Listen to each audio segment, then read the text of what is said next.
How would I run a theoretical dog shelter? All we can do in life is try to do better, to be better. I hope to inspire other people to step up, to take my place.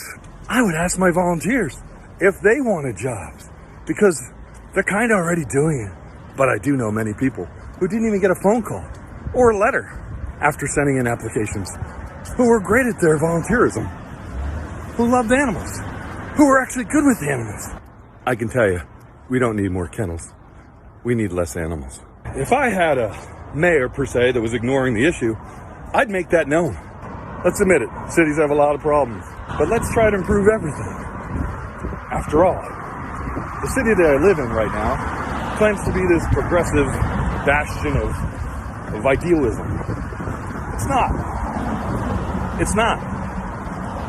It's not. It might seem like an uphill battle, and it might be.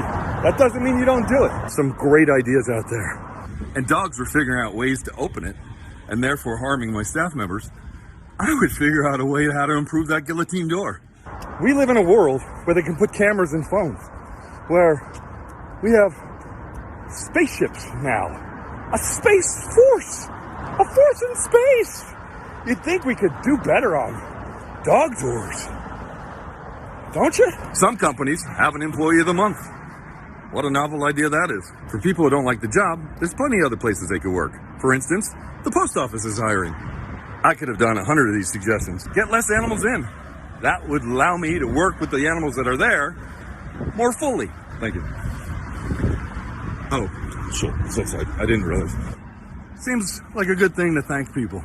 I'm not even saying I can run an organization. It can't be easy to live behind bars.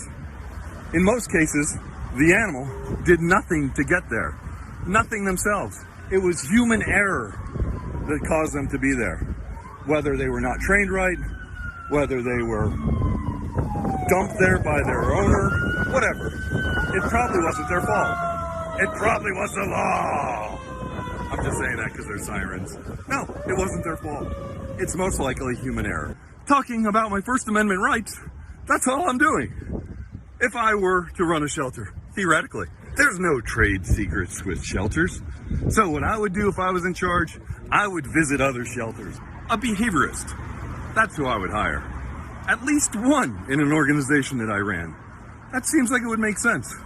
Maybe one per 500 dogs. If I was in a kennel and I was facing someone all day long who was barking at me, it might influence me in a negative way. Access to more areas. Therefore, it opens up a communication and trust between the community and my organization. And here's a health tip from me to you. If you do volunteer or work somewhere with lots of toxicity, make sure you drink plenty of water.